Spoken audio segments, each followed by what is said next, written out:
आज एनडीए संसदीय दल की महत्वपूर्ण बैठक होने वाली है, क्योंकि एनडीए का आज संसद में मंगल मिलन कार्यक्रम। तो मंगल मिलन के तहत ये तीसरी बैठक होगी। सत्र की आगे की रणनीति पर चर्चा की जाएगी, कई अहम मुद्दों पर भी चर्चा की जाएगी। तो एनडीए का आज मंगल मिलन होगा और इस बैठक में सत्र में आगे की रणनीति पर चर्चा होगी। बैठक का डिटेल एजेंडा अभी सामने नहीं आया है, लेकिन एनडीए सांसद संसद में चल रहे हंगामे के बीच फ्लोर स्ट्रेटजी और सरकार की रणनीति को आगे बढ़ाने पर चर्चा कर सकते हैं, क्योंकि विपक्ष लगातार जंतर मंतर पर पुलिस एक्शन, राम मंदिर चढ़ावा विवाद पर गृह मंत्री के बयान की मांग कर रहा है, जिसको लेकर आज भी सदन में हंगामे के आसार हैं। इसी पर रणनीति बनाने के लिए आज एनडीए सांसदों को बुलाया गया है। संसदीय सत्रों के दौरान हर मंगलवार को एनडीए की बैठक होती है, जिसको मंगल मिलन नाम दिया गया है। 21 और 28 जुलाई के बाद इस संसदीय सत्र में ये एनडीए की तीसरी बैठक होने जा रही है। जंतर मंतर पर प्रदर्शन के बाद अब आरएसएस ने युवाओं को साधने के लिए एक बड़ा प्लान तैयार किया है। और इस योजना के तहत संघ प्रमुख मोहन भागवत 100 से ज्यादा शहरों के 2000 से ज्यादा युवाओं, खासतौर जेन सी और जेन अल्फा के साथ संवाद करने वाले।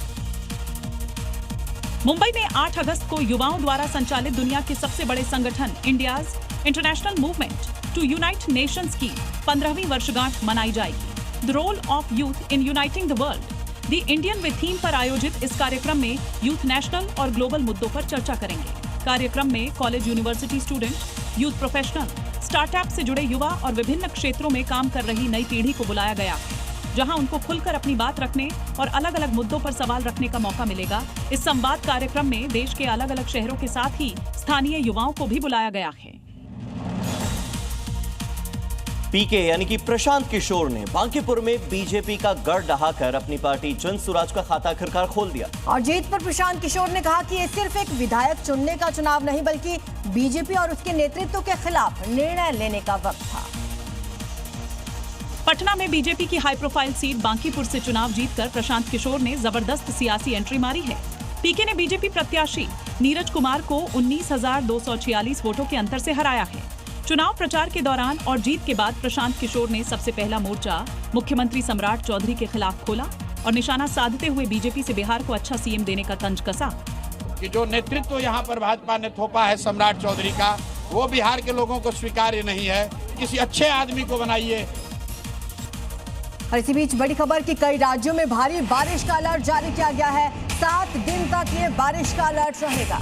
उत्तर भारत में भारी बारिश होने वाली है, यानी कि नॉर्थ इंडिया में इसका असर ज्यादा देखने को मिलेगा। इसके अलावा पूर्वोत्तर यानी कि नॉर्थ ईस्ट के राज्यों में मूसलाधार बारिश होगी। असम तो वैसे ही प्रभावित है, लेकिन इसके अलावा अरुणाचल, मेघालय, मिजोरम की बात की जाए, त्रिपुरा की बात की जाए, मणिपुर की बात की जाए, वहां पर भी खूब बारिश होगी। 1 हफ्ते तक मूसलाधार बारिश की चेतावनी है। इसके अलावा दिल्ली, यूपी में तेज बारिश की संभावना, पंजाब, हरियाणा में भी तेज बारिश के आसार। गुजरात के वडोदरा में बारिश ने मुसीबत बढ़ा रखी है। नदियों का जलस्तर बढ़ रहा है। पानी के बढ़ते लेवल के कारण अब मगरमच्छ सड़कों तक आ रहे हैं, जिससे आवाजाही तो बाधित हो ही रही है, लेकिन लोग भी दहशत में हैं। ये तस्वीर गुजरात के वडोदरा की है, जहां लगातार बारिश के बाद नदियों का जलस्तर बढ़ने से मगरमच्छ सड़क पर आ पहुंचा। मगरमच्छ को सड़क पर देखकर ड्राइवर ने कार को पीछे ही रोक लिया और जब मगरमच्छ कार की तरफ बढ़ता दिखा तो देखिए कार ड्राइवर पीछे हटता है, जो मगरमच्छ की दहशत को साफ दिखा रहा है। ऐसा पहली बार नहीं है, बल्कि पिछली बार विश्वामित्र नदी से बाढ़ के बाद मगरमच्छ सड़क पर निकलने लगे थे। देखिए कैसे बाढ़ के समय मगरमच्छ विश्वामित्र नदी से बाहर निकलकर आराम फरमा रहे थे।